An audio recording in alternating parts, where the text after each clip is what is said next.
Shalom, shalom, shalom Aleikulam, shalom a todos, bendiciones. Shalom, igreja, como estamos? Bendiciones, amém. Estamos aqui em mais uma oportunidade para poder trazer para vocês mais um estudo, mais um tema em nosso canal. Queremos agradecer ao Padre Eterno, a todo Criador do céu e da terra, pela oportunidade que temos, verdade, poder compartilhar com o público, amém. O tema de hoje nós vamos falar sobre o milênio em la terra. Dentro do cristianismo, se imagina, e sempre se creyó, verdade, a partir de um princípio, de que os salvos e as pessoas que vão reinar com Jesus Cristo, seria no céu e não na terra. Através desse estudo nós vamos mostrar com vários textos bíblicos, fazendo também a conexão entre eles, de que realmente a Bíblia habla de 1000 anos em la terra, de um reinado de 1000 anos em la terra. Aí, em princípio, verdade, de que a semana tem 7 dias, e são 6 dias de trabalho e o 7º dia de descanso, segundo a Escritura Sagrada e segundo a Torá. E interessante que da mesma maneira se coloca dentro da história do mundo, desde o pecado até a restauração de todas as coisas, que haverá 6.000 anos de pecado, como 6 dias de trabalho, e haverá o 7º milênio, ou o 7º dia de descanso, 7º dia profético. Então entendemos de que aonde será? Se os 6.000 anos de trabalho é na terra, o descanso de 1000 anos também deveria ser na terra, e não passar para um nível espiritual ou celestial, quer que seja. Da mesma maneira como nós trabalhamos os 6 dias aqui na terra, e no 7º dia descansamos na terra. Ninguém vai ao céu descansar no 7º dia, verdade? Então, da mesma maneira, nós vamos entender através da Escritura Bíblica de que o milênio será acá na terra. Y yo estoy muy entusiasmado y creo que los oyentes también, porque esto es algo crucial. Esto es lo que toda persona que cree en el Salvador, conocido como Jesús, Cristo, Yeshua, espera de que va a tener esa retribución, va a tener esa recompensa, ese pago, llámele como uno interpreta. ¿Y a dónde será ese pago? ¿Cómo será? Y el tema de hoy específicamente el lugar exactamente a dónde recibiremos o a dónde será ese milenio, y creo que es un tema, yo estoy muy contento por poder realmente tener este estudio nuevamente, porque fue algo muy revelador, muy aclarador para mí, porque por lo menos siempre estuve buscando en lo que yo conocía, la manera como a mí me enseñaron al Padre, pero al entender a través de las Escrituras exactamente a dónde y cuándo será esos 1000 años, fue algo revelador, y creo que muchos de nuestros oyentes también va a ser una bendición saber exactamente esos 1000 años, cómo va a ser, si van a ser 1000 años realmente y a dónde sobre todas las cosas. Importante também comentar, verdade, que se habla muito de salvação eterna, que Jesus, Yeshua, vino e morreu para nos dar vida eterna, verdade? Pero quando empieza a vida eterna? Será que há mais um período antes realmente da vida eterna? Nós vamos ver isso na Escritura, que os 1000 anos seriam como um símbolo de descanso, seria realmente descanso para a Terra, para o planeta, e então para depois venir a eternidade, a partir de quando termine esse milênio. Nós vamos ver todos os detalhes biblicamente, amém? Nós vamos seguir uma sequência de estudos no nosso canal, verdade? Nós precisamos falar sobre a crise de identidade, falamos sobre a restauração do reino, e falamos também sobre o verdadeiro evangelho. E esse tema vai conectado com tudo isso. E há outros temas também que vamos trazer na sequência, que vão estar colocando assim uma sequência muito clara biblicamente sobre o que passará com esse planeta, o que passará com a raça humana. Também o Israel, o povo de Israel, que sabemos que a Bíblia habla do povo de Israel, do nosso povo desde Gênesis e Apocalipse. Então, o que tem a ver Israel com tudo isso e o plano divino de salvação eterna? Amém? Pensemos. E quero ler uma bendição de estudar na Torá, Baruch atah Adonai Yahweh Eloheinu melech haolam, asher kideshanu bezvotado et tzvanu ad divrei Torá. E tu és tu, Adonai Yahweh, nosso Elohim, Rei do Universo, crucificados com seus mandamentos, e ordenaste o estudo das palavras da Escritura Sagrada, de tua instrução de la Torá. Amém. Amém. Amém. El reino milenial de justiça. El milênio é um título dado ao reinado de 1000 anos do Messias em esta terra. A Bíblia diz que quando Yeshua, Jesus, o Messias, regressa à terra, ele se estabelecerá como rei em Jerusalém e sentará em trono de Davi, ao que diz Lucas 1, 32, 33. Por gentileza, acompanhe com nós outros. Por gentileza. Este será grande y será llamado Hijo de Elohim, el Altísimo. Dios le dará el trono de David su padre, y él reinará sobre el pueblo de Jacob para siempre, y su reino no tendrá fin. Interessante que a Bíblia habla cá que, hablando de Yeshua, num certo momento, quando Simão vê o bebê, verdade? Então ele habla e profeticamente ele coloca as palavras de o que seria o Messias esperado para Israel e para o mundo. Ele diz, ele será grande, já começa por acá, e será chamado Hijo del Todo-Poderoso, del Raión, do Altíssimo, do Elohim, de Deus, e lhe dará o trono de Davi, seu pai. Então aqui nós temos um detalhe, de que o Messias, esperado por Israel e por o mundo, receberia o trono de Davi, seu pai, ou seja, seria um descendente de Davi. Reinará sobre o povo de Jacó. Quem é o povo de Jacó? Israel, ok? Para sempre, diz o texto. E seu reino não terá fim. Interessante que já começa cá, falando de um rei, de sua herência como rei e também de seu domínio. Verdade? Um rei descendente de Davi, que recebe como herência o trono de Davi sobre Israel e também seu tempo também de reinado, como diz acá, não terá fim. Okay? Alguns buscam interpretar os 1000 anos alegoricamente, outros entendem que os 1000 anos são só uma forma figurada de dizer um largo período de tempo. A conclusão é que a maioria não espera que seja literalmente um reino físico em la terra.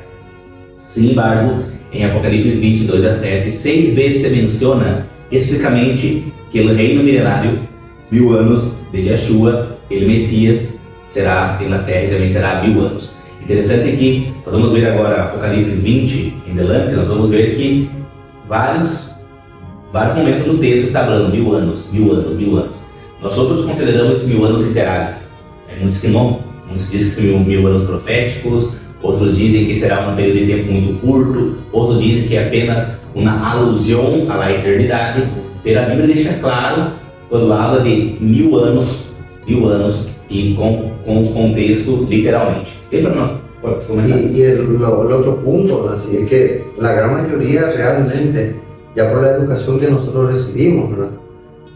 Espera que esos 1000 años sean como un premio en un lugar que no sea acá la tierra, porque esta tierra, la gente dice, esta tierra está desordenada, hay caos, violencia, corrupción, engaño, robo. Entonces los 1000 años la gente ya está esperando como una recompensa, un premio por su obediencia, por la caridad que hace, por la obra, y no puede ser acá en la tierra. O sea, en su concepto y esa educación que se nos dio que iba a ser en el cielo, suena mucho más cómodo que vamos en el cielo, porque uno tiene un concepto que en el cielo, ¿verdad? Está todo bonito, ya todo ordenado, funciona todo perfectamente, y vos te vas a disfrutar ahí.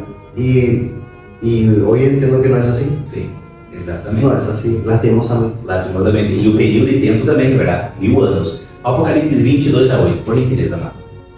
Prendió al dragón, aquella serpiente antigua que es el acusador y Satanás, y lo ató por 1000 años. O período de 1000 anos já mostrou acá. Excelente. Lo arrojó al abismo y lo encerró y lo selló sobre él, para que ya no engañara a las naciones hasta que se cumplieran los 1000 años. 1000 anos novamente. Después de eso, debe dejarlo ir por un tiempo. Y vi tronos y se sentaron sobre ellos, y les fue dado juicio. Vinieron de nuevo y reinaron con el Mashiach, con el Mesías, durante 1000 años. 1000 anos novamente. Pero el resto de los muertos no volvieron a la vida hasta que los 1000 años se cumplieron. La primera resurrección, feliz y santo, el que tiene parte en la primera resurrección, sobre esto la muerte segunda no tiene poder, sino que serán sacerdotes de Elohim y del Mesías, y reinarán con él por 1000 años. 1000 anos novamente. Cuando pasen los 1000 años, Satanás será liberado de su prisión y saldrá a engañar a las naciones que están en los 4 puntos cardinales de la tierra, Agog y Magog, para reunirlos para la batalla. Ok? Então acá habla, por exemplo, uma sequência profética, podemos dizer assim, verdade?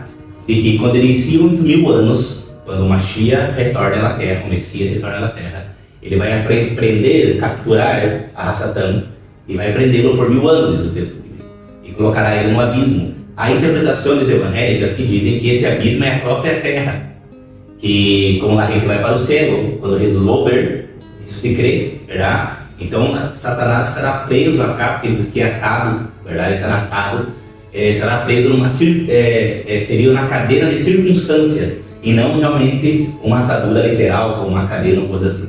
E que o abismo que abre a cara é a própria terra destruída por causa das guerras que houveram antes da venida e também por causa ali do Messias. Então a Satã estará preso a cá, porque os justos, segundo a teologia de algumas igrejas evangélicas, de algumas religiões, estarão no céu. A Satã estará preso a cá. E depois de um período de tempo, aqui diz várias vezes 1000 anos, 1000 anos, 1000 anos, 1000 anos, verdade? Os 1000 anos acá não está falando fictício, sim, literal, verdade? Então, quando termina os 1000 anos, a Satã novamente é solto para enganar as nações. Então, nós vamos comparar esse texto de Apocalipse com outros textos dos profetas. E nós vamos entender que está falando acá de um cenário diferente do que tem ensinado a teologia de muitas igrejas. Nós vamos ver que o abismo não é na terra, a prisão e a cadeia, a atadura de Satã, de diabo, não é circunstancial e sim literal. Nós vamos ver também que durante esses 1000 anos haverá pessoas vivendo na terra, porque a teologia diz que não, que a terra estaria vazia e haveria só mortos, cadáveres, etc. Nós vamos ver dentro dos profetas, comparando os textos de João, verdade, de Hanan, com o texto dos profetas, que sim, pessoas vão nascer, outras vão morir, e a terra passará por um processo de transformação durante os 1000 anos. Nós estamos vendo de que a terra está num processo de destruição, poluição, mortes, as pandemias, a agricultura explorando a terra ao máximo, a terra já não produz o fruto com todos os nutrientes que o ser humano necessita, a poluição das águas, dos ares da terra, as guerras que trazem destruição ao planeta, também mais contaminação, a alta produção de produtos, verdade? Onde acarreia embalagens e produtos, onde contaminam também a terra. Então a terra realmente está se transformando numa grande basura e precisará de um processo de limpeza dessa terra. E nós vamos ver pelo texto bíblico que nos dá a entender de que quando empece os 1000 anos, a terra passará por uma transformação, desde a santa cidade de Jerusalém, lá em Israel, volverá então a terra começar a se tornar um grande jardim do Éden. Nesse processo, Satã estará preso realmente num abismo, num lugar onde ele estará encadenado, onde eles, os demônios, verdade, estarão presos para aguardar os últimos dias depois do milênio, para então o juízo final. Enquanto isso, os seres humanos terão liberdade de viverem na terra, aqueles que sobreviverem, verdade, depois da segunda venida. Então a terra será reconstruída e o reino do Messias será na terra a partir de Jerusalém. Nós vamos ver os textos e comparando com o que nós vemos em Apocalipse agora, para que vocês vejam que é muito mais clareza e muito mais sentido do que dizer que Satã estará preso por uma circunstância ou o abismo seria a terra. Os textos do Antigo Testamento, conhecidos pelos cristianos, que é a Tanakh, os textos dos santos profetas, vai nos abrir uma luz maior para compararnos com Apocalipse. Esto da a entender, por lo menos en mi punto de vista, primeramente que Satanás realmente sí tiene influencia por la humanidad. Sí. Tenemos que concordar acá que hay cosas que no podemos discutir. Si la Escritura, la palabra de Dios está diciendo que le va a atar a Satanás, ¿por qué le va a atar? Obviamente porque realmente hay esa fuerza, existe ese ser de oscuridad, de la tiniebla, que tiene influencia por el ser humano, sí. que ya sea por tentación, por inclinación, pero él ejerce una fuerza en el ser humano. Y dice que será atado y luego será liberado. Y cuando dice será liberado, menciona para qué, cuál es su función. Para volver a hacer ¿qué? Engañar.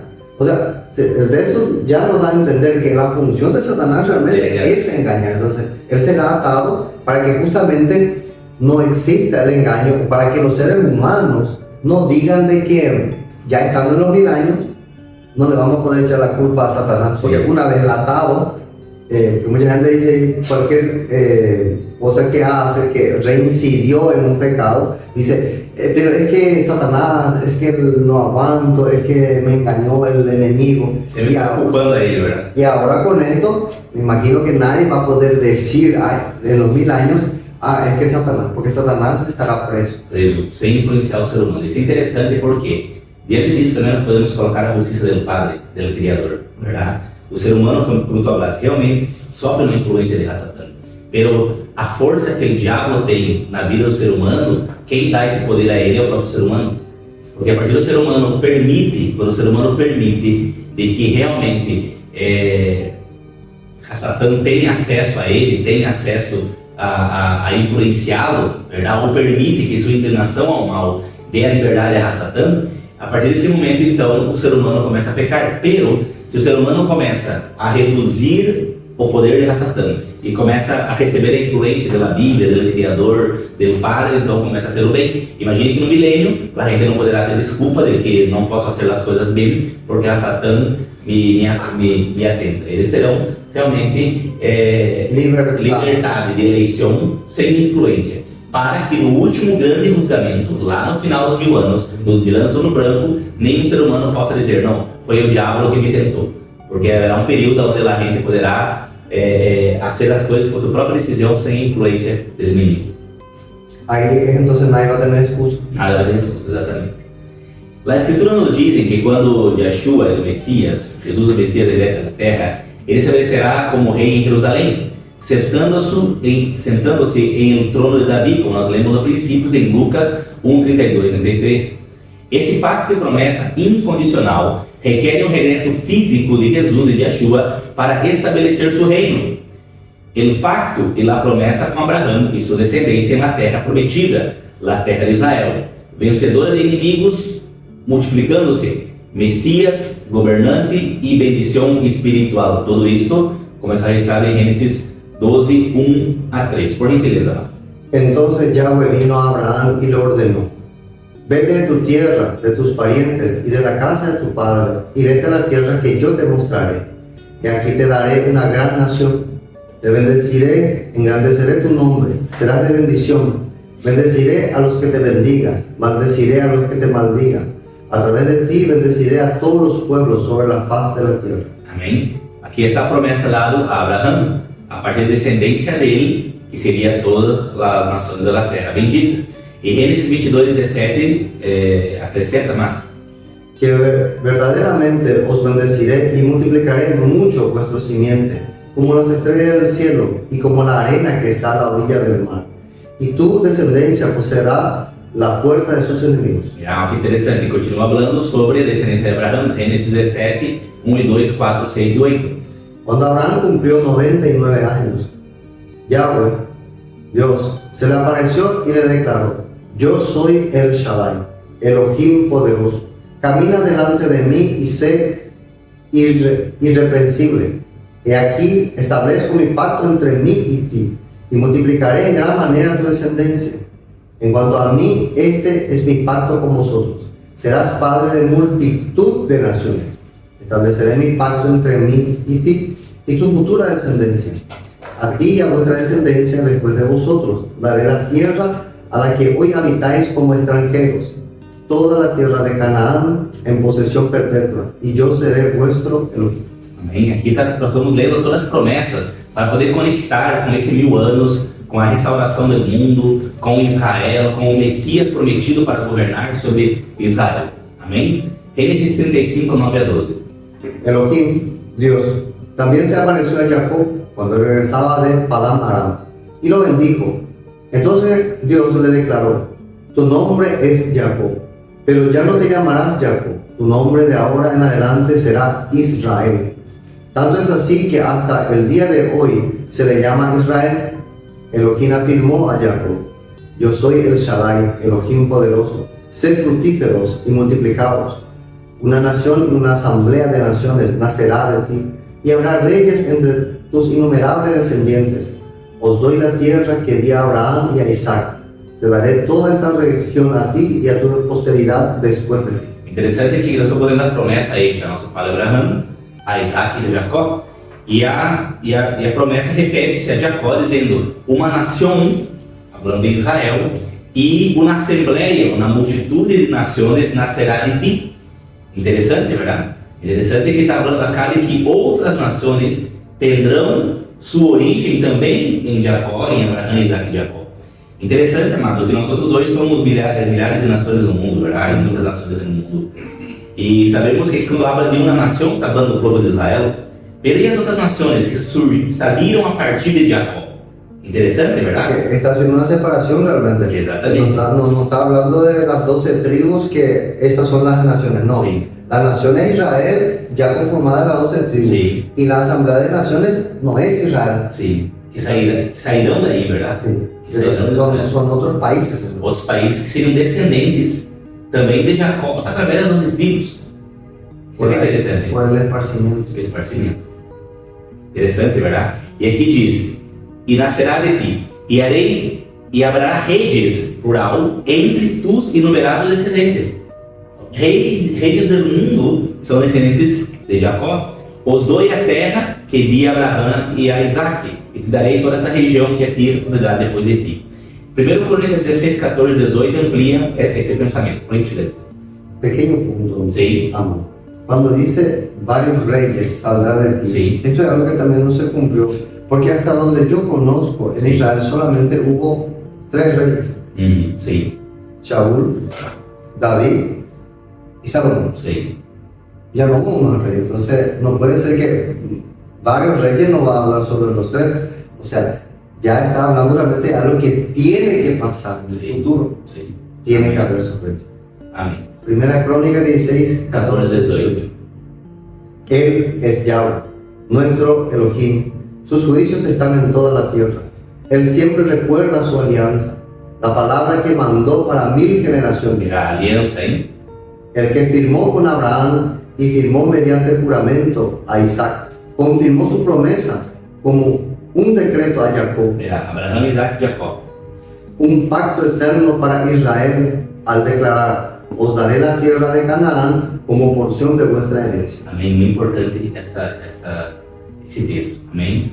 Sabemos que, por exemplo, em Palestina, em Israel, há guerra por la terra.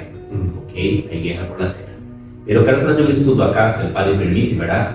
Quero trazer um estudo exatamente falando do dueño de la terra. Quem é o dono de la terra? ¿Verdad? Essa é a ideia do estudo, verdade? Porque nós vamos entender de que nesse estudo, só comentando acá, que o dono da terra é o Padre, é o Criador. E ele dá a quem ele quer e sabe de quem ele quer, porque é o dono, verdade? E nós vamos ver isso na Escritura Sagrada, que na própria Bíblia habla sobre isso. E nós vamos ver que essa terra, depois do dilúvio, foi dividida em 3 partes, aos 3 filhos de Noé. E que a porção que foi dada a Shem, que é um antepassado nosso outro do povo de Israel, verdade? Foi realmente aonde hoje é conhecido como a terra de Israel, Palestina, alguns países árabes ao redor. E interessante que nós vamos ver que houve sucessões, por quê? Porque a descendência de Cam, que é mais de Egito abaixo para a África, invadiu essa terra de Shem e tomou para si. E ao fazer isto, houve então que chegou um momento que quando o Padre levanta Abraão, ele manda caminhar por essa mesma terra, prometendo essa terra a ele. Por quê? Porque Abraão é um descendente de Shem. E a hora deveria repossuir novamente a terra que os descendentes de Cam haviam roubado. E nós vamos ver que depois disso, aí toda uma questão também dos filhos de Ismael, dos filhos de Esaú, na mesma terra. Pero que a Abraão, a Isaac e a Jacó foi prometido uma porção dessa terra, conhecido como terra prometida, e que realmente essa terra, por decreto divino, pertence a Israel. Okay? E sabemos também que há ao redor muita terra, onde também pertence também às outras nações ao redor. Pero que uma porção de terra marcada por a Escritura, eu não vou abrir aqui exatamente qual a porção, vamos deixar aqui para o estudo, verdade? Realmente pertence ao Deus de Israel por promessa hecha 3 vezes, Abraão, Isaac e Jacó. E na Escritura Sagrada, sempre quando tu escutar algo 3 vezes, é exatamente um sinal de confirmação. Por isso que o Criador do céu e da terra, o bendito seja, o poderoso nome seja eternamente, é Santo, Santo, Santo, Kadosh, Kadosh, Kadosh. É uma confirmação de quão santo é. E a promessa também confirme porque a promessa é de Abraão, a Isaac e a Jacó. Amém? E interessante que essa mesma terra será dada novamente aos filhos de Israel. E a pergunta é: quando que o povo de Israel, como nação inteira, tomará novamente conta dessa terra para reinar sobre ela? Isso nós vamos ver no estudo. Gálatas 4, 27 e 28. Los hijos de la mujer abandonada son más numerosos que los de la que tiene marido. Y nosotros, hermanos, somos hijos de la promesa como Isaac. Quem falou isso? Aliás, Saúl, apóstolo Pablo, falou En el Nuevo Testamento. ao Novo Testamento aos Gálatas, dizendo que aqueles que se chamam gentios, já falamos no estudo passado sobre gentios, sobre israelita, está bem claro aí no canal, se qualquer coisa volta aqui aos vídeos anteriores e vai ter uma aclaração em relação a isso. Mas vamos colocar aqui, o apóstolo Paulo está falando aos gentios convertidos a Israel, dizendo, nós outros, irmãos, somos filhos da promessa como Isaac. E qual que é a promessa? E daí o cristiano, quando lê esse texto, fala, não, a promessa é a vida eterna ao céu. Mas qual é a promessa? O que foi prometido a Isaac? O céu. Foi prometido para Isaac que ele iria para o céu. Qual que é a promessa? Nós já lemos acá. Verdade? Qual é a promessa? El pacto da Torá, da lei, prometeu a Israel a restauração da terra em sua ocupação. Deuteronômio 30, de 1 a 10. Olha o que diz. Cuando te sucedan todas estas cosas, la bendición y la maldición que he puesto delante de ti, y las tomes en serio entre las diversas naciones a las que te haya expatriado Yahweh tu Elohim, y cuando vuelvas a Yahweh tu Elohim, tú y tus hijos hagan caso a sus mandamientos con todo su corazón y con todo su ser, tal como se te ordenó hoy. Entonces Yahweh tu Elohim restaurará tu suerte y volverá a recibirte en amor. Amém. Ponto acá, primeiro ponto para nós explicarmos. Interessante que aqui em Devarim, Deuteronômio 30, está falando de uma restauração de Israel. E essa restauração profética lá no início da Bíblia todavia não se cumpriu. Porque de quando suceda todas essas coisas, se nós lemos os versos anteriores, 28 e 29, principalmente 29, abre uma lista de maldições que vendriam sobre o povo de Israel caso eles abandonassem o pacto da Torá, o pacto da lei, dos mandamentos. E viria muitas maldições, e algumas daquelas maldições já aconteceram, outras estão acontecendo e outras já vão acontecer agora já está acontecendo ou no futuro próximo. Então é interessante que nós temos em conta de que essa profecia de restauração todavia não aconteceu, porque diz aqui, e tomes em sério entre as diversas nações a las que há expatriado Yahweh tu Elohim, dizendo que Israel seria despatriado de sua terra, e lá nas nações, esse Israel que perderia sua identidade, como já dissemos no primeiro estudo, volveria a pensar no Criador do céu e da terra, e volveria a ele, diz aqui, quando volvas a Yahweh tu Elohim, tu e tus hijos, e hagam caso a seus mandamentos. Os descendentes de Israel que estão nas nações, em Paraguai, em Bolívia, em Peru, em qualquer parte do mundo, em México, em Espanha, quer que seja, em todos os lados, eles deveriam dar atenção aos mandamentos novamente, tal como ordenou hoje. Então, se Yahweh tu Elohim restaurará sua sorte e volverá a receber com amor, aqui diz. Volverá a receber, e continua o texto que diz. Los recogerá otra vez de todos los pueblos donde Yahweh su Elohim los ha dispersado. Ou seja, hablando de pueblos e nações que havia sido dispersadas, ele recorrerá. ¿Entendeu? Cosa que está pasando Sim. ya actualmente. Por eso estamos hoy hablando y la persona que nos está escuchando es porque el Padre le está llamando y porque ese hijo esa hija está escuchando su voz y le está buscando porque en su corazón le están haciendo volver a obedecer os mandamentos. Porque por muito tempo ensinaram aos irmãos cristianos que a lei foi abolida e nós outros aqui estamos para mostrar a vós de que esse desejo forte que há em teu coração de servir ao Padre é porque exatamente tem sangue de Abraão e necessita volver ao pacto. Amém? Para que o Padre possa restaurar tu suerte. É o que diz. Aún si tus expatriados estuvieran en los confines del mundo, de allá te recogerá Yahweh tu Elohim, de allá te traerá.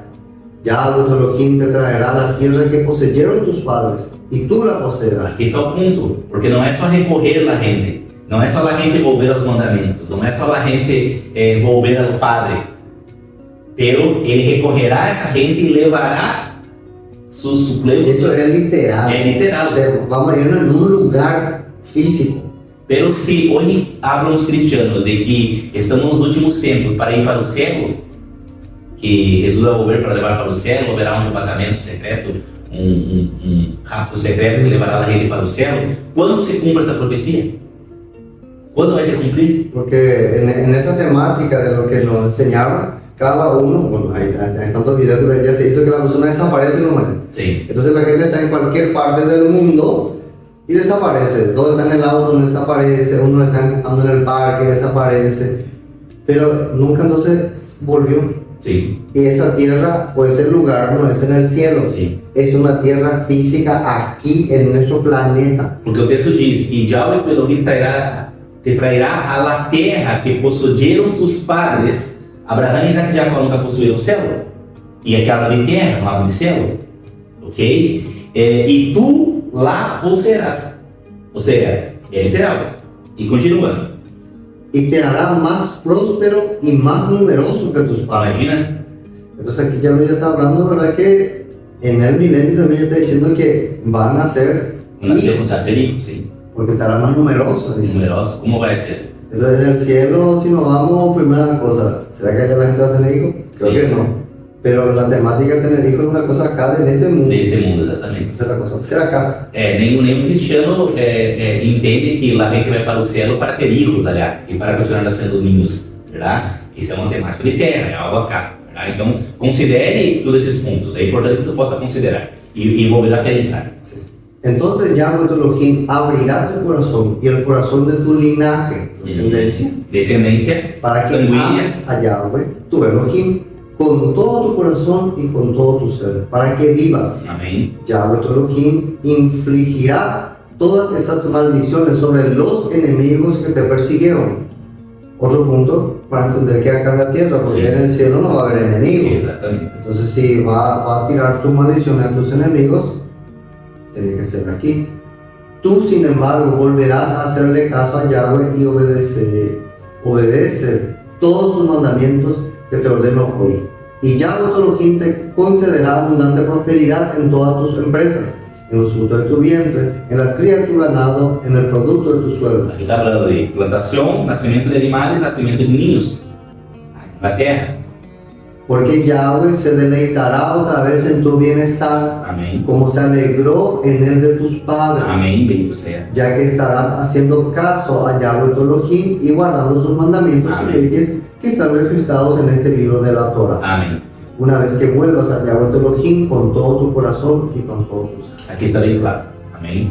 Então, eu quero que tu leve em consideração, tu que nos assiste, nosso público, de que o Padre está falando de algo literal que não aconteceu todavia profeticamente, ou está acontecendo num processo, verdade? Pero que a conclusão não se legou ainda e que será aqui na terra e não no céu. Nós vimos já em Apocalipse também algumas informações que traz muito a mentalidade para 1000 anos aqui na terra, aonde se passará o que nós lemos em Devarim, Deuteronômio. Nós estamos lá no Apocalipse, no final da Escritura, e agora estamos em Deuteronômio, no início da Escritura, mostrando que toda a Bíblia vai falar de um reinado e uma restauração da vida humana, sobretudo, sobre essa terra. Amém? O pacto com Davi iba a dar-lhe a seu descendente o governo del reino para sempre, e prometeu a Israel os meios por as quais as nações seriam perdonadas e bendecidas, como está em Jeremias 31, 31, 34, quiser conferir allá, ler um pouco, verdade, para que acompanhe. Pero em Salmo 39, 3 e 4, especifica também sobre a questão da herência dada ao hijo de Davi, ou descendente de Davi, para reinar. Estas son las palabras de Yahweh. Hice un pacto con mi elegido y juré a mi siervo David. Perpetuaré tu descendencia por la eternidad y por generaciones mantendré tu trono. Se diz, ao que diz segundo Crônicas 3 e 5. No os corresponde a vosotros saber que Yahweh, el Elohim de Israel, concedió a David el reino de Israel para siempre, a él y sus descendientes, mediante un pacto irrevocable celebrado con salvo. Em Jeremias 33, 17. Porque así dijo Yahweh, no faltará en la descendencia de David un varón para sentarse en el trono de la casa de Israel. Amém. Jeremias 33, 20 e 21. Esto dijo Yahweh, si podéis anular mi pacto entre el día y la noche, de modo que el día y la noche ya no existan, solo entonces podré ser roto mi pacto con mi siervo David, para que no tenga descendencia que suba a su trono, así como ya no habría más sacerdotes levitas para servirme. Lucas 1, 32 e 33. Él será grande y será llamado Hijo del Altísimo.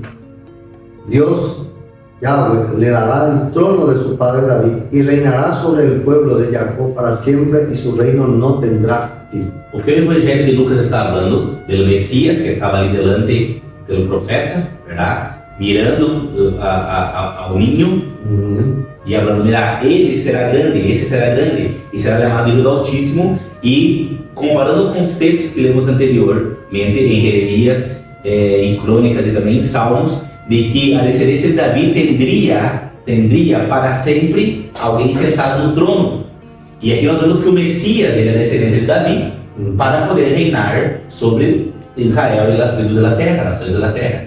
Então o Messias esperado por Israel, que para nós outros é Yeshua, o Messias, amém? Apesar da casa de Judá, os judeus terem uma outra percepção em relação a isso, verdade? Não considerarem a Yeshua devido a toda a situação histórica entre o surgimento do cristianismo moderno, antigo e moderno, com o antissemitismo contra os judeus. Então se criou um bloqueio, um muro muito grande de separação entre o judaísmo e o cristianismo, onde o judaísmo não consegue ver a Yeshua, a Jesus, como Messias, filho de Davi, e busca de todas as maneiras, em todos os pontos, anular biblicamente ou através de palavras, através de discursos contra Jesus, devido ao quê? Devido que a igreja saca a imagem de Jesus para criar guerras contra os judeus em nome dele. Então os judeus criaram então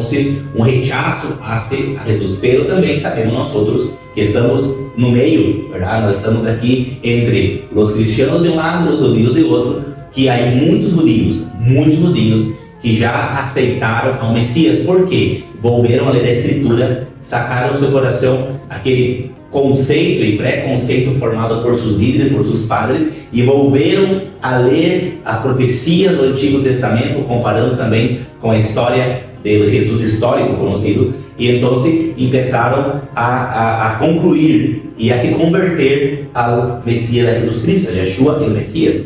Por outro lado, também nós que estamos aqui no meio, vemos que muitos irmãos evangélicos que nos acompanham pela rede social, que já estudaram com nós outros, e por todo o mundo também, movimento conhecido como Raiz Hebreia, Restauração de Israel e outros movimentos que trouxeram a los cristianos o conhecimento da Torá, da lei. Então nós vemos que de um lado os cristianos estão aprendendo de que a lei não foi abolida e que deve ser guardada a lei, e a salvação está no Filho do Padre, no Messias, Yeshua. Por outro lado, nós vemos que os judeus que guardam a Torá, que são celosos da Torá, eles também estão aceitando a Yeshua e consideram Yeshua um celoso também da Torá.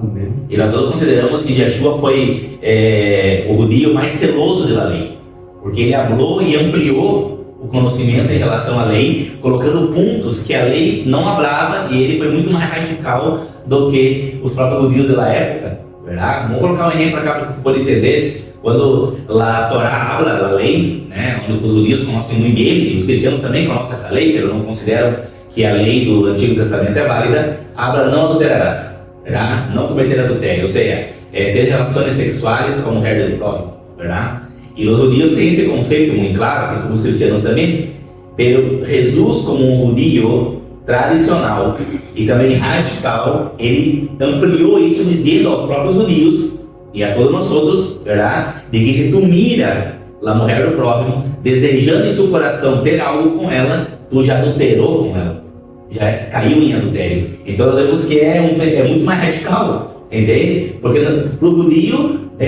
o pecado estava consumado quando se acostava fisicamente, e Yeshua, Jesus, muito mais radical, traz isso e amplia isso. Então nós vemos que Jesus ele amava realmente a lei do seu Padre, guardava a lei como um bom judeu, e que todo cristiano que aceita Jesus deve caminhar como ele caminhou, assim como diz os shariarins, os discípulos de Jesus, verdade? E deve também amar e guardar a lei. Então é importante que nós possamos entender que tanto no Antigo Testamento como no Novo Testamento, para que o cristiano possa entender, habla sobre o Messias. E esse Messias é um descendente do rei Davi, que para legislação tem direito ao reino. Isso aqui é um documento legal. A Bíblia para nós outros não é um livro religioso. Aí para nós outros é um livro legal, onde habla de leis e também de profecias que hablam sempre em relação de reino e reinados. ¿verdad? promesas, consecuencias Consecuencias, y exatamente. obviamente premios, como Premios, podemos entender, ¿verdad? sim, Que galardão, recompensa. son, como voy a decir, es un documento. Documento, sim. Si usted cumple esto, usted tiene esto. Si usted no cumple, le pasa esto. Exatamente. A Bíblia é um documento legal. Por isso, se tu aceita o Deus da Bíblia como tu Deus, Elohim da Bíblia como tu Elohim, se tu aceita a Bíblia como uma verdade universal, como nós todos aceitamos, e se tu entende que a Bíblia não está falando de religião, está falando de um convênio do Criador do céu e da terra com seus representantes legais para toda a raça humana, tu vai conseguir compreender que o ponto central é restaurar o reino de Israel nesse mundo para que Israel possa governar as nações e tenhamos 1000 anos de paz nessa terra, onde cada ser humano terá a oportunidade de aceitar, sem a influência do inimigo, como eu disse no início, servir ao Criador do céu e da terra e experimentar sua justiça e sua bondade. Esse é o ponto fundamental. Amém? E depois de terminar os 1000 anos, então aí empieza a vida eterna, onde o Padre recebe do Hijo o reino para reinar sobre todo o universo por toda a eternidade. Ahí recién empieza la eternidad. Aí recém empieza a eternidade.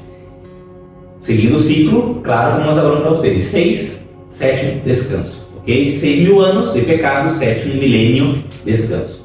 A segunda vinda do Messias de Israel, segunda manifestação física, quero colocar claro isso, físico, por quê? Porque muitos creem que Jesus virá espiritualmente e que foi para o céu em espírito. E segundo a Escritura Sagrada diz que se ele está lá em espírito e alguém ensina isso, é o espírito do anticristo. Porque o Messias está no céu, como nós outros, em carne. E volverá da mesma maneira como subiu. Porque él vino físicamente. Físicamente, sim. Él existió Ressuscitou. y él resucitó en carne, no Sí, resucitó físicamente. tanto así que le dice, comió otra vez después con sus Sí. discípulos, vieron su herida, o sea, era físico. Sim. Y cuando le vieron subir, subió en físico. Esse é o ponto. Então você não é um espírito. Não é um espírito reencarnado. Jesus não é o Cristo cósmico, como ensina algumas religiões. Isso para nós outros é obra de Satã, do inimigo, pelo hecho de que o Messias está no céu vivo em carne, como nós outros, fisicamente, e volverá da mesma maneira com sua segunda manifestação física, ok? E não é um espírito, é físico. Não é um espírito que reencarna em Buda, em Krishna, em Mahoma, etc. Não. Ele é o mesmo Hijo del Padre que vino um dia, nasceu nesse mundo, viveu nesse mundo, tuvo seus discípulos, hizo milagres, morreu, ressuscitou e foi assunto ao céu, voltará pela segunda vez com sua manifestação física e estará em nosso meio reinando sobre Israel e sobre as nações do mundo. A segunda venida do Messias de Israel, esses pactos e promessas se cumprirão quando Israel se reunido das nações e convertido e restaurado em sua terra bajo o governo de Yahshua o Messias. Tudo isso se cumprirá quando ele volver e restaurar Israel e então começará a governar o mundo. Vamos ver alguns textos para poder colaborar com esse pensamento. Zacarias 12:10, por gentileza. Y derramaré sobre la casa de David y sobre los habitantes de Jerusalén espíritu de gracia y de súplica. Amém? Mateus 10, 6 e 7. Pero primero busquen las ovejas descarriadas de la casa de Israel y mientras avanzan, predique este mensaje: el reino de los cielos está a tu alcance. Amém? Mateus 15, 24. Y él respondió y dijo: no fui enviado sino a las ovejas descarriadas o perdidas de la casa de Israel. Amém. Mateus 24, 14. Y estas buenas nuevas del reino serán proclamados en toda la tierra habitada, para testimonio de todas las naciones, y entonces vendrá el fin. O que nós vemos acá? Derramarei sobre a casa de Davi, sobre o habitante de Jerusalém, o espírito de graça e súplica, para suplicarem, pedindo por Messias e por a terra. Em Mateus 10 diz: primeiro busquem as ovelhas descarregadas da casa de Israel. Em Mateus 15, 24, novamente habla sobre as ovelhas perdidas da casa de Israel que deveriam ser buscadas, e os discípulos e o Messias foi enviado para buscar essas ovelhas. E em Mateus 24, 14 diz que as buenas novas desse reino, nós já lemos o estudo passado do Evangelho do Reino, que esse reino será proclamado em toda a terra habitada. Todo mundo precisa saber que o Messias volverá pela segunda vez para restaurar um reino, para testemunho de todas as nações. Então virá o fim dessa era, então começará uma nova era. Mateus 24, 31, que diz: enviará a sus ángeles con fuerte sonido de trompeta y reunirán a sus escogidos de los 4 vientos, desde un extremo del cielo hasta el otro. Porque nós comparamos o texto de Mateus 24 com o Deuteronômio que nós lemos agora há pouco, entende? De que vai recorrer seus elegidos. O que diz aqui? Eu vim pelas ovelhas perdidas da casa de Israel. Nós vemos lá que Jacó seria padre de uma grande nação e outras nações, entende? E que seriam recorridos de todas as nações da terra e levados à terra de Israel, a terra da promessa. Interessante que diz, quando ele venga pela segunda vez, Mateus 24, 31 diz, enviará seus mensageiros, os ângeles malachins, com forte som de trompeta e reunirá os escolhidos. Novamente, aqui nós vemos aqui a idiomática e o mesmo tema. Conecta a Deuteronômio 30. A Deuteronômio 30. E agora, quem são esses? Os descendentes de Jacó, de Israel também. E aqui diz que as ovelhas perdidas da casa de Israel. E reunirá dos escolhidos 4 ventos do extremo, o outro do céu. Amém? La Escritura Santa, Kadosh, habla de las condições durante o milênio, como um ambiente físico e espiritualmente perfeito. Nós vamos ver aqui então alguns textos que hablam como será essa terra durante o milênio. E vocês vão poder comparar com esses textos, de que, vamos ler os textos, tu vai estar acompanhando com nós outros, e tu vai ver que não se encarra com o pensamento do céu, que vamos para o céu. Já? Será um tempo de restauração e de shalom, de paz. Miqueias 5, 2 e 5, olha o que diz. Sin embargo, tú, Belén, Betlehem, casa del pan, quiere decir, Efrata, quiere decir árbol frutal, aunque eres demasiado pequeña para estar entre los miles de Judá, de ti vendrá a mí uno que será gobernante sobre todo Israel, cuyos orígenes son de los días de la eternidad. ¿Y de quién está hablando? Do Mesías. Por esta razón los israelitas serán abandonados bajo el control del enemigo hasta el momento en que la mujer en trabajo de parto haya dado a luz. ¿Cuándo regresarán el resto de los hermanos del gobernante para unirse a los israelitas? Él se establecerá y los pastoreará en el poder de Yahweh, en la majestad del nombre de Yahweh, su Elohim, y vivirán en paz y seguridad, porque su grandeza llegará hasta los confines de la tierra. Él será, por tanto, nuestro shalom, nuestra paz y prosperidad. Algo que é importante, deixa muito esclarecido. Aqui está falando sobre que vendrá a mim que será governando sobre todo Israel, cujas origens são desde os tempos da eternidade. Qual que é a origem do Messias? Desde o tempo da eternidade. Nós vamos estudar alguns temas da cá que serão um pouco polêmicos sobre a eternidade do Messias. Nós vamos entender que eternidade ou ser eterno não significa que sempre existiu e que teve princípio de dias e não tem fim. Nós vamos entender que o único que é fora da linha do tempo é o Padre. Pero aqui diz que esse Messias, que nós consideramos a Yeshua, a Jesus, que ele, suas origens, ou seja, ele teve um início, uma origem, é desde os dias da eternidade, onde não havia a contagem do tempo. A eternidade, dentro da mentalidade hebreia, seria o quê? Um espaço de tempo, ou um período de tempo onde não há contagem, onde não se conta quantos dias, quantos meses, quantos anos, simplesmente não é infinito. Não há sol, não há luna. Exatamente, não há ciclo. Não há ciclo, ok? E aqui diz, por essa razão os israelitas serão abandonados para o controle inimigo até que apareça então e a mulher dá a luz, ok? Quando regresse o resto dos irmãos governantes para unir-se aos israelitas, aqui diz, ele estabelecerá e lhe pastoreará com o poder de Yahweh. A majestade do seu nome viverão em paz e seguridade, porque sua grandeza ligará até os confins da terra. Está falando do Messias, que vai governar, e sua grandeza, sua majestade como rei, terá até os confins da terra. Pero será um período interessante do quê? De paz, de seguridade, segundo o texto, de prosperidade. Ok? Para todos. Va a funcionar las cosas en Dios. Sí, va a funcionar. Entonces, hermano, hermana que nos está escuchando, entonces todo ese clamor que hacemos de pedir justicia, que terminen los robos, los saqueos de cada gobernante hoy en día que hay que robar a su pueblo, que prácticamente una violación, ¿verdad?, tenemos jurídico. Todos los derechos. Eso va a terminar en este reinado y solamente puede ser esto. Habla si es aquí en la tierra, porque en el concepto del cielo allá nadie roba, todo funciona, entonces ¿por qué va a arreglar? Allá no hay nada que arreglar. Ahora, el Mesías va a venir a gobernar, a arreglar la tierra, porque aquí hay ese desorden, aquí hay este caos, esta corrupción. Entonces él está hablando de que aquí realmente él va a venir a restaurar Y ahí la cosa va a funcionar, va a volver a luchar de la justicia, el orden, la disciplina, la corrección. Obviamente también va a haber comprensión, va a haber toda esa tolerancia, porque muchos éramos ignorantes. Yo era un ignorante, todos éramos ignorantes. Entonces el Mesías va a venir a educarnos y a enseñarnos y a reparar la tierra. Que eles viverão em paz e seguridade, ou seja, uma restauração. E diz aqui, logo diz, coma, porque sua grandeza ligará até os confins da terra. O que é a grandeza? A grandeza diz aqui, paz e seguridade. Isso é um dos sinais da grandeza. Depois diz também prosperidade. Então lá a grandeza desse reinado vai começar de Jerusalém, de Israel, até os confins da terra. Toda essa restauração de justiça, de ordem cósmica, física, governamental, financeira, de prosperidade, seguridade, será a partir do reinado do Messias de Israel para todos os mundos. Vamos confirmar mais. Haverá felicidade. Felicidade também? Felicidade também. Esdras 61, 7 a 10. En lugar de la vergüenza que habéis sufrido, tendréis doble porción de honor. En lugar de humillación, gritarás de alegría por tu herencia, porque recibiréis doble porción de su tierra y tendréis gozo eterno.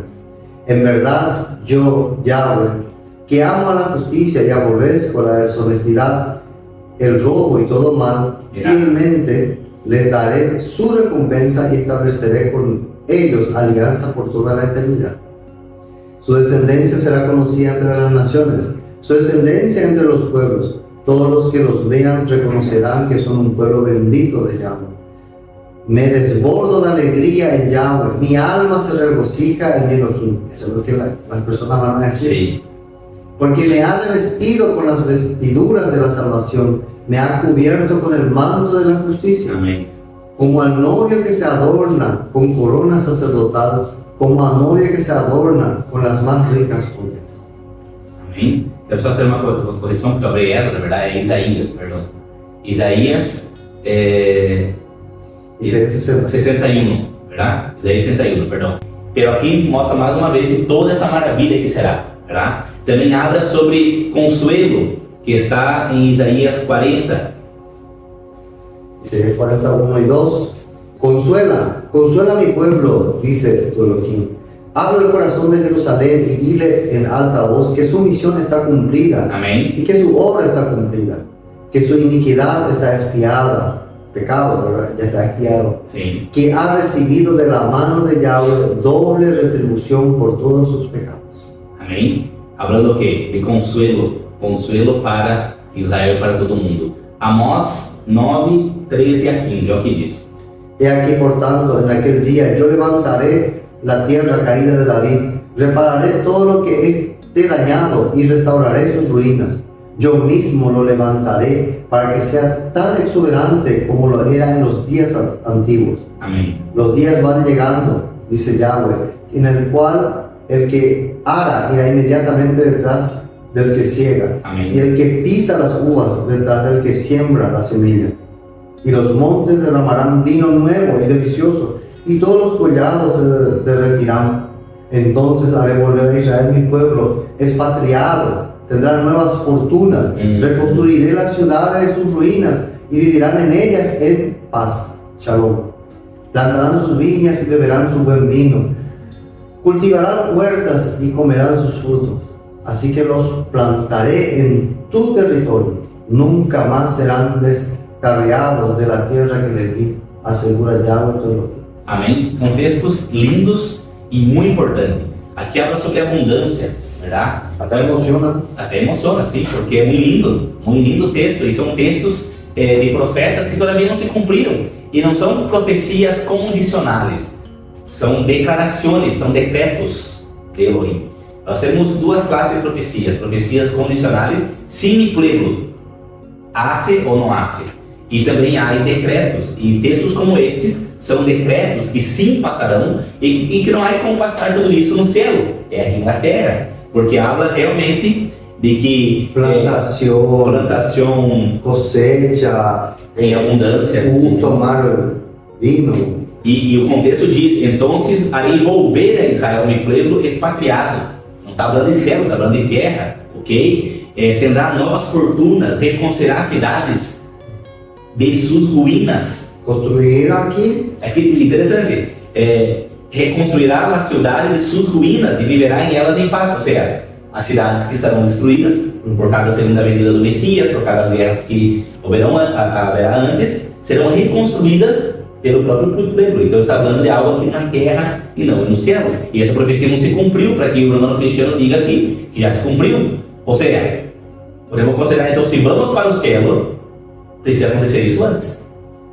Ok? Então, se não estamos no fim dentro da era, estamos todavia num grande processo, porque Israel não retornou, todavia não volveram a reconstruir as cidades destruídas, que nós estamos vendo agora, por exemplo, que está sendo destruída muita coisa em todos os lados, verdade, no mundo pelas guerras, verdade, em Palestina e tudo mais, ok? Então, se não se cumpre outra vez a profecia, e se não se cumpre, quando vai se cumprir?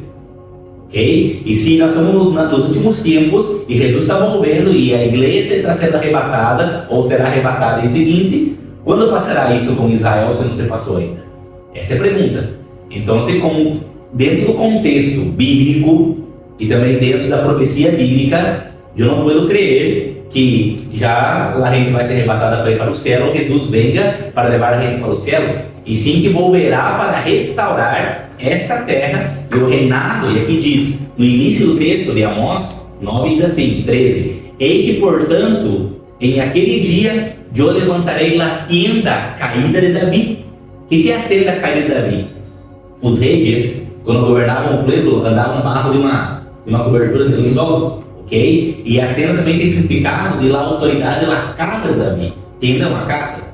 Então, quando o rei ele perdia a guerra, essa cobertura era sacada, era derribada, ok? Quando o rei parava de reinar, era derribada. Ou também se entende com a questão de lá a autoridade da casa, descendente de Davi. Por isso que diz que levantarei na tenda, a casa de Davi, que foi derribada. Ok? E diz, repararei todo o que está danhado e restaurarei suas ruínas. Ou seja, levantará o reinado da descendência de Davi através do Messias. otro punto muy importante que tenemos que entender, porque hay cosas que hay que entender literalmente, mis hermanos. Y hay cosas obviamente que tienen otro tipo de interpretación, pero cuando dicen que el que está aplastando las uvas estará ya detrás del que está plantando nuevamente, Sí. Eso es algo literal. Sí. Está hablando de un trabajo que hay que hacer primero. Se planta la uva en la tierra, se cosecha aquí en la tierra y se prepara el vino aquí en la tierra. O sea, y eso no va a aparecer y no van a ser ángeles, eso van a ser seres humanos que tienen que hacer. Y la única forma de que eso ocurra en nuestro concepto es en este plano físico de la tierra, no es en el cielo. Porque como que en la nube vas a plantar y va a salir un árbol, o vas a tomar, es aquí. Entonces estamos hablando de que los 1000 años será aquí, pero va a ser un tiempo, va a llegar hasta un punto que va a ser tan maravilloso que se dice que enriquecerá, le hará prosperar, que la persona prácticamente no le va a faltar nada porque va a tener shalom. Y si ya estás en shalom aquí en la tierra, ese es el cielo. El reino del cielo está llegando. Ese era el mensaje del Mesías, de Jesús. No dijo el reino de los cielos le está esperando. El reino de los cielos está llegando, ha venido. Venga tu reino. Y nuestro clamor, venga. Tu reino. Padre nuestro que estás en el cielo, venga tu reino. Entonces, cuando se cumplan estas situaciones, ya estamos en el cielo. E essa oração do Padre Nuestro é uma oração do reino. Porque quando diz, Padre Nuestro que está no céu, Abinu Shabbat Shammai, santificado seja tu nome, venga a nosotros tu reino, seja hecha tu vontade, assim no céu como acá na terra. E habla que de abundância. El pan de cada dia nos dai hoy. E é toda uma declaração de uma restauração do reino Aqui. para a terra. A Escritura também nos disse que só aqueles fiéis ao rei entrarão no reino mileniar. Salmo 24, 3 e 4, é o que diz. ¿Quién podrá subir al monte de Yahweh? ¿Quién podrá estar en su lugar santo? El que tiene manos limpias y corazón puro. El que no da su vida a vanidades ni jura con engaño. O que há no monte de Yahweh, em Jerusalém? O Santo Templo. Quem poderá ligar ao Santo Templo? E se tu fala, não, mas como assim? Então haverá um templo no milênio? Sim. Ezequiel, capítulo 40 em diante, procure tu Bíblia, é verdade? E tu vai ver que habla de um templo. que não é um templo como era de Salomão, que não é o templo como foi restaurado de Herodes, e muito menos o terceiro templo que os judeus estão para construir. É um templo com dimensões de forma diferente, que, conforme o texto e o contexto, creemos que será construído durante o milênio, durante os 1000 anos. E estará sobre onde? Sobre o Monte Santo do Padre. E quem poderá se acercar a esse reino, a esse templo, para prestar adoração ao Todo-Poderoso? Aqueles que tiverem manos limpas e coração puro. Que nós podemos entender como manos limpas, aqueles que guardam os mandamentos. E coração puro, aquele que quer circuncidar o seu coração. Quem quer circuncidar o coração? Aquele que por desejo próprio deseja e se pratica a guarda dos mandamentos por amor ao Padre, por amor àquele que nos deu. Amém? Y una pregunta. ¿Y cómo explicabas un concepto que la gente tiene de que ese templo es uno mismo? De que ese templo es la persona, es su mente, es su corazón, que yo soy el templo.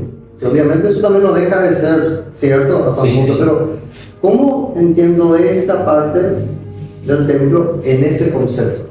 Dizer uma coisa, nós outros, para quem foi criado primeiramente? Para quem foi criado o templo? Essa é a pergunta. Por que foi criado o templo e o tabernáculo niscando no deserto? A Escritura deixa claro, para que Elohim possa habitar no meio do supremo. Depois o apóstolo Paulo coloca uma figura de linguagem dizendo que nós outros somos o templo do Espírito Santo. Quem que é o Espírito Santo? A presença do Padre. Ok? Então que nós outros devemos ser templos, verdade? Para que o Espírito, a presença do Padre habite em nós outros. E não está mal, não está errado. Pero não significa que não existe um templo físico. Não significa que o templo físico ele tem que deixar de existir, porque agora cada pessoa é um templo em si mesmo. Ok? Não existe lógica. Uma coisa é o templo físico, a casa de adoração ao Todo-Poderoso, que ele mesmo mandou construir uma tenda no deserto, que era móvel, porque o povo de Israel não estava todavia firrado, e depois permitiu a Davi fazer os preparativos para que Salomão construísse, verdade? Ele foi restaurado depois, quando foi destruído por Babilônia, depois por mando de Esdras e Neemias, foi ampliado no tempo de Herodes, ok? E agora está para ser construído um terceiro templo, aonde o anticristo, segundo a Escritura, vai profanar, e ele não pode profanar algo que não seja santo. Não, mas o terceiro templo dos judeus não é aceitado por Deus. Por que não? Se o anticristo vem para profanar o templo, é porque ele é santo.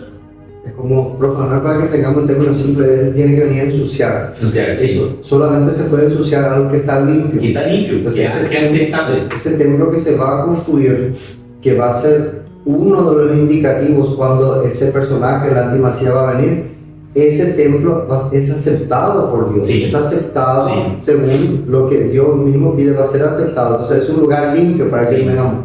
Y el antimesías, para que podamos ver y entender que es su entrada, él tiene que venir a profanar, a ensuciar ese lugar. Obviamente ya ese lugar ya queda sucio, pero ahí nosotros sabemos que el personaje ya está en escena. Por isso que nós vamos ver em toda a história bíblica, desde o início da Bíblia até o final, falando sobre templo. Tu vai em Apocalipse, tu vê sobre templo. Inclusive, abriu-se o templo de Elohim no céu, de Deus no céu, verdade? E então Juan viu a Arca da Aliança no céu, ok? Pero o mesmo texto habla também, a mesma Bíblia habla de que a Moisés foi dada uma orientação para ser o tabernáculo, biscando o deserto, com o modelo que lhe foi mostrado no monte. Qual que é o modelo? O modelo celestial. Habla-se também no livro de Hebreus. Então, em toda a Escritura está falando sobre o templo, ok? Existe sim um templo físico, onde se presta adoração ao Todo-Poderoso, Criador do céu e da terra, tá? E quantos templos são? Apenas um aqui na terra. Nós vemos que nas igrejas e religiões há muitos templos. Tu vai na Índia, há muitos templos. Tu vai nos países asiáticos, há muitos templos em homenagem a Buda. Tu vai nos países islâmicos e nos países do mundo também, onde há muitas mesquitas consideradas templos para os muçulmanos, ok? E tu vai ver que a casa de Judá, os judeus não têm templo, eles têm uma casa de reunião que seria uma sinagoga. E não é um templo, não é a casa de Deus, como ama muitas religiões, como ama também o cristianismo. Por quê? É uma casa de estúdio. De estúdio, exatamente. Como nós só temos a Kehillah, ou a Kahal, que é a nossa casa de estúdio. Ok? Não é a casa de Deus. Nós prestamos adoração a Elohim aí, sim, como prestamos também na nossa própria casa. Ok? Pero aí não é a casa de Deus, porque a casa de Deus se quer em Jerusalém. E deve ser construída sobre o Monte Santo do Todo-Poderoso, que é lá em Jerusalém, que é o Monte Sião, o Monte Moriá.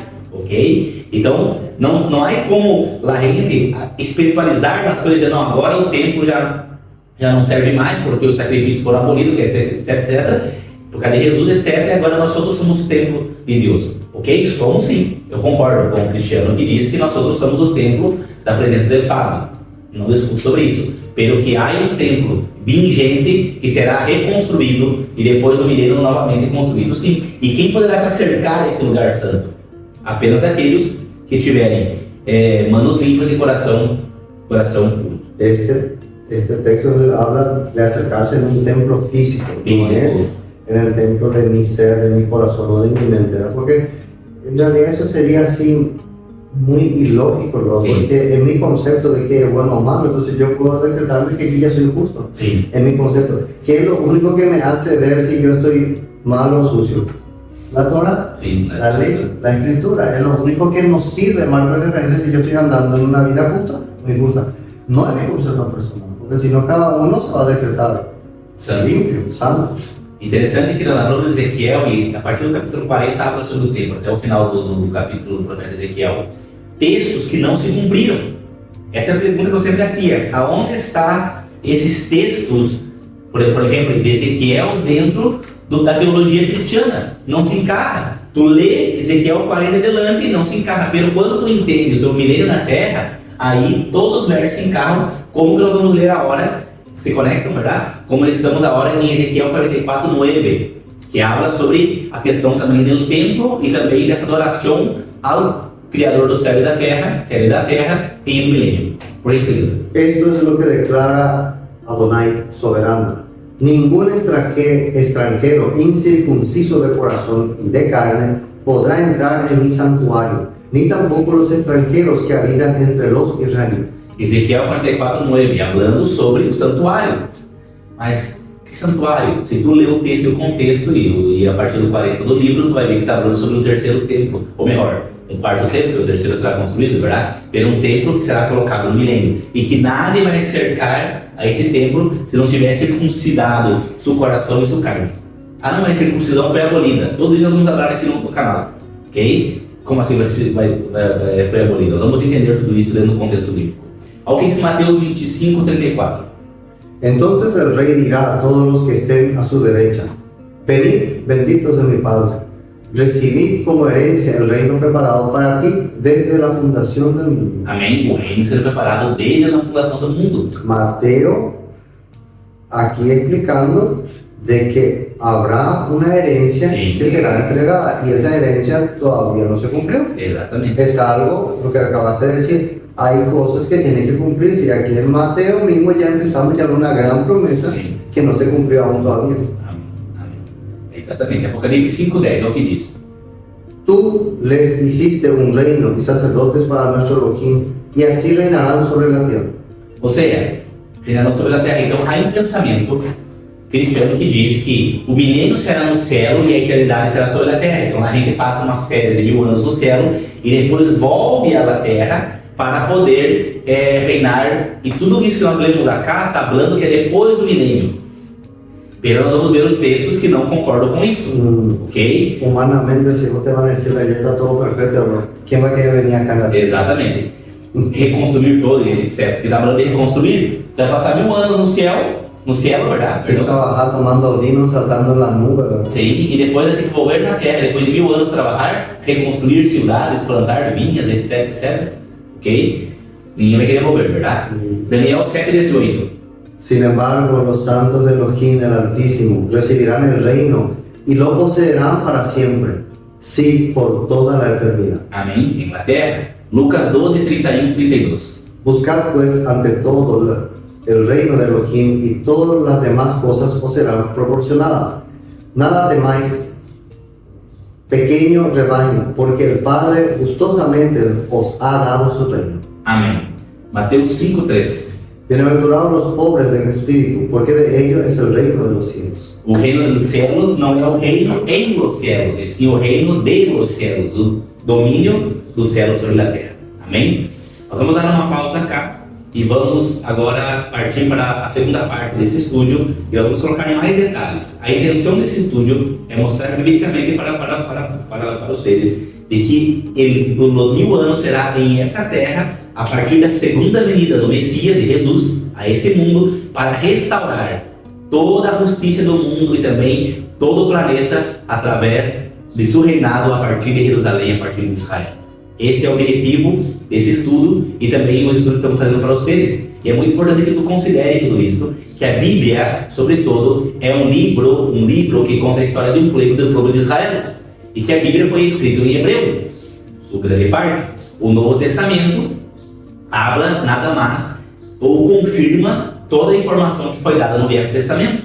E que tu, para poder entender o Novo Testamento, necessita partir do princípio do livro. Se tu rechaça o princípio do livro, conhecido pelos cristianos como o Velho Testamento, e lê só o Novo Testamento, vai ser criado doutrinas basado em pensamento de homem, de filosofia humana, e não terá base em toda a Escritura. Porque tudo o que falou o nosso Messias, Yeshua, Jesus, e tudo o que falou todos os discípulos, como Pablo, como Johanan, Juan, como Kefa, Pedro, e todos eles falaram porque tinham o fundamento no início da Bíblia e dos profetas, na Torá e dos profetas. Por isso que é importante que tu considere que a Bíblia não é um livro religioso, que a Bíblia não é um livro cristiano, que a Bíblia é um livro israelita escrito para o povo de Israel e para as nações, pero que a mensagem dentro da Bíblia habla de Gênesis Apocalipse de um povo que será restaurado e de um reino que será restaurado mundialmente através desse povo. O que ele está dizendo é que Israel foi elegido pelo Padre para poder trazer o Messias, que é Jesus, que é o Filho do Padre, para governar todas as nações do mundo e restaurar esse planeta. Amém? Então, pueda ter atenção a esses detalhes e que poderes também, com nós outros, estudar. Leia o texto, leia o contexto, em tua pantalla vai aparecer os textos, anota num caderno, numa hoja, e depois confira em tua Bíblia, agarra várias versões. Qualquer dúvida pode escrever para nós outros aqui no canal e estaremos dando a possibilidade de responder todas as perguntas. Que el Padre te bendiga mucho y nos vemos en la segunda parte de ese material. No te pierdas la segunda parte porque va a complementar lo que nosotros y va a confirmar que todo lo que está diciendo en la Biblia, lo que el Padre prometió, es verdad. Entonces aquí vamos a estar mostrando esa verdad para que nos preparemos realmente para ese reino. El Padre quiere que tú, mi hermano, seas parte de ese reino, que tú seas parte realmente de esa restauración que va a haber. Pero hay ciertas condiciones para poder ser parte, pero primero tengo que entender de que aquí va a ser, no en el cielo, sino que aquí. Entonces le esperamos para la segunda parte, para que vamos juntos a poder caminar y irnos juntos a la tierra realmente prometida. Amén. Que Adonai bendiga tu vida y te dé shalom. Shalom aleichem. Shalom. Shalom, amado. Bendiciones por todos. Bendiciones. Shalom a ustedes.